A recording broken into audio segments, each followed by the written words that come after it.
is John Colgan. I came from the goldfields, Boulder City in WA, and came to Perth, and my brother, 2 years older, had played cricket at Fremantle Oval, and he played scratch matches with South Fremantle at Fremantle Oval.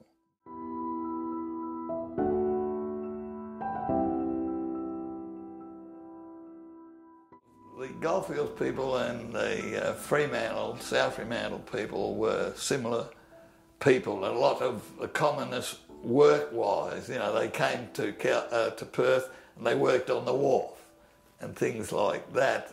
Occupation was the big element. So it's and I think geographically that train system created that closeness of, and East Fremantle and South Fremantle at Fremantle Oval, to the goldfields, and the goldfields workers and the workers on the wharf had a common link also. So South Fremantle, I found all very fine people, fine family people, and they were very conscious of, especially the country players' responsibilities to away from home. And so I think it was a family conscious attitude to life and work and sport was the winning feature of South Fremantle.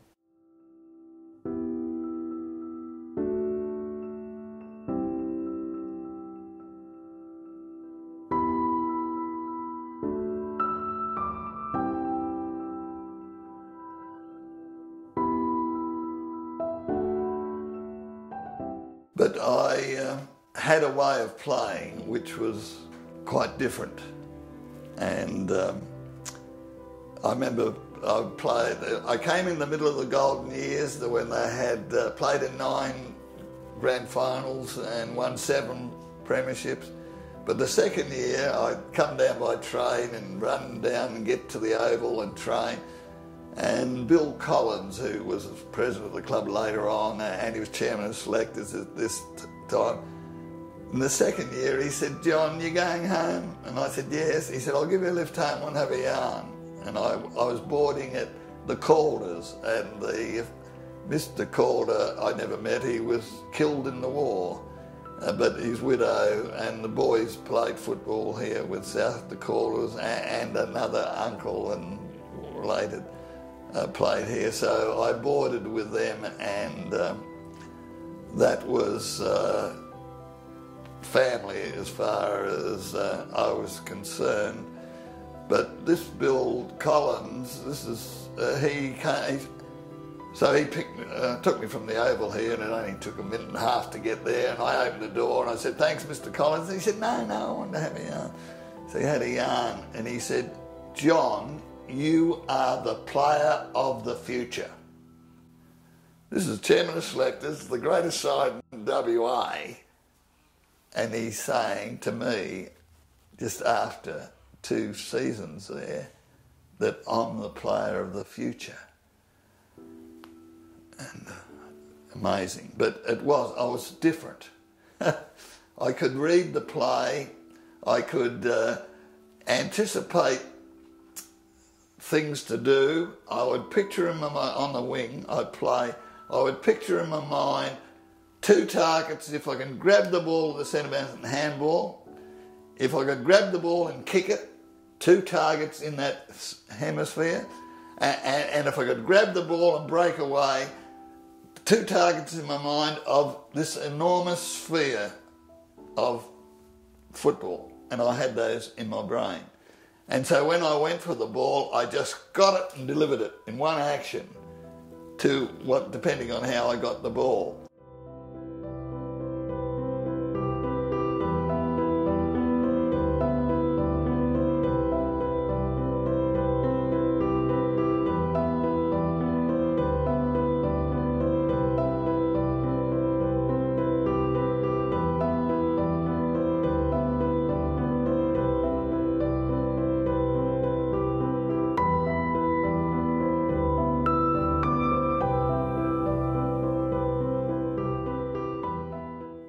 I wrote a book on it and I gave it to every state for the kids of Australia, young kids, 8-year-old, would enjoy and learn to play our game and not be hammered just by adult approach to playing the game.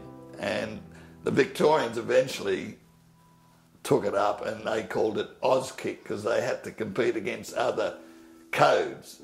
But within WA and South Australia were marvellous. They were for this, and the National Football Council were marvellous to take up this new way of playing for 8-year-olds.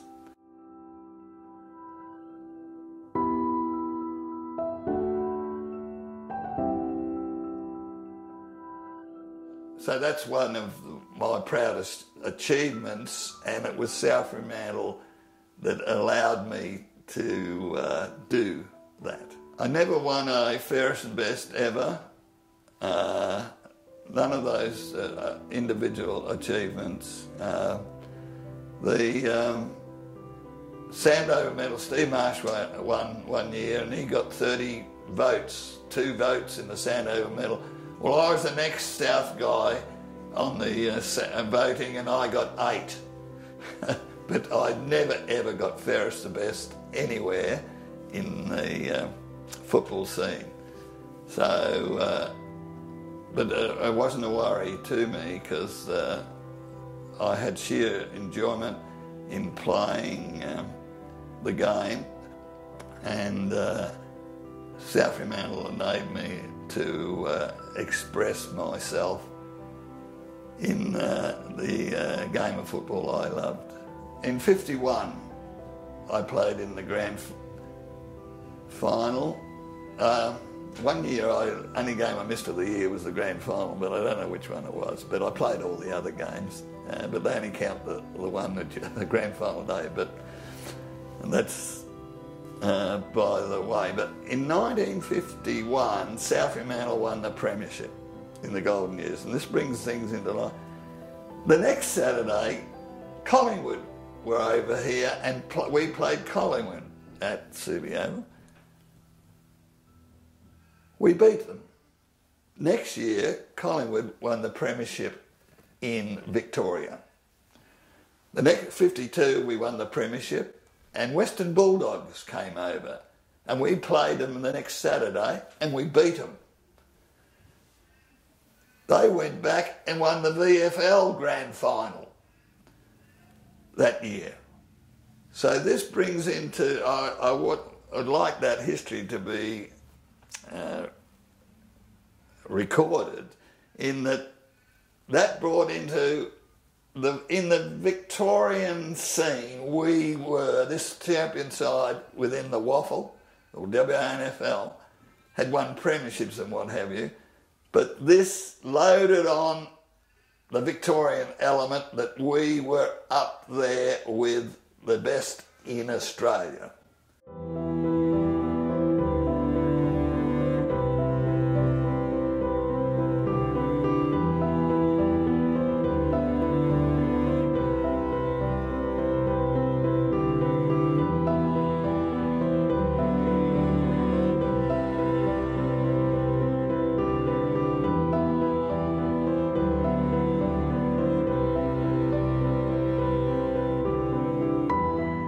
The WANFL clubs are the actual backbone of Australian rules football, and for the youth.